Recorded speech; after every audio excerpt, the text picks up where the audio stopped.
நம்ம வீட்டில் இன்றைக்கி என்ன ஸ்பெஷல் பார்க்கலாமா? கிறிஸ்பியான ப்ரான் ஃப்ரை எப்படி செய்யுதுன்னு பார்க்க போகிறோம். ஒரு பவுலில் சிக்கன் 60 மசாலா 1 ஸ்பூன், மிளகாய்த்தூள் 1 ஸ்பூன், சோம்புத்தூள் ஒரு அரை ஸ்பூன், கார்ன்ஃப்ளவர் மாவு 1 ஸ்பூன், கடல மாவு 1 ஸ்பூன், உப்பு தேவையான அளவு போட்டு நல்லா மிக்ஸ் பண்ணிக்கலாம். இதெல்லாம் மிக்ஸ் ஆனதுக்கப்புறமேட்டுக்கு லெமன் ஜூஸ் 1 ஸ்பூன், பெப்பர் தூள் ஒரு அரை ஸ்பூன், அதையும் போட்டு நல்லா மிக்ஸ் பண்ணிக்கலாம். அடுத்தது இஞ்சி பூண்டு பேஸ்ட்டு ஒரு 1.5 ஸ்பூன் போல் ஆட் பண்ணியிருக்கேன்.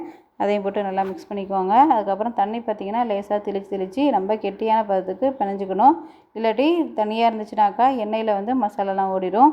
ஸோ அதனால் திக்காக நல்லா பேஸ்ட்டாக எடுத்துகிட்டு இந்த ப்ரானை அதில் போட்டு நல்லா ரெடி பண்ணிக்கோங்க. இது 1/2 அன் ஹவர்லேருந்து 1 ஹவர் வரைக்கும் நல்லா ஊறினா மசாலா பிடிச்சி பொரிக்கும் போது சூப்பராக இருக்கும். நான் ஒரு 2 ஹவர்ஸ் போலே வச்சுருந்தேன். அதனால் இன்னும் எனக்கு மசாலா பிடிச்சி எல்லாம் சூப்பராக இருக்குது அப்படின்னு சொல்லியிருந்தாங்க. இன்னொன்று பார்த்திங்கன்னா இது மசாலா தடவி ஈஸியாக பொரிச்சிடும். ரொம்ப ஈஸியான மெத்தட். ஆனால் இது க்ளீன் பண்ணுறது பார்த்திங்கனாக்கா அவ்வளோ கஷ்டங்க. நம்ம படுற பாடு நம்மளுக்கு தான் தெரியும். கிட்டத்தட்ட 1 ஹவர்லேருந்து 1.5 மணி நேரம் கூட நம்மளுக்கு ஆயிடுது.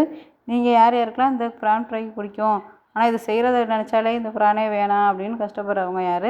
இது எவ்வளோ கஷ்டப்பட்டாலும் நம்ம பிள்ளைங்களுக்காக செஞ்சு தான் ஆகும். பிள்ளைங்களும் சாப்பிட்டு நல்லாயிருக்குன்னு சொல்லும்போது நம்மளுக்கு முழு சந்தோஷம் கிடச்சிரும். ஸோ நீங்களும் செஞ்சு பார்த்துட்டு எப்படி இருந்துச்சுன்னு கமெண்ட்ஸில் சொல்லுங்கள். பை.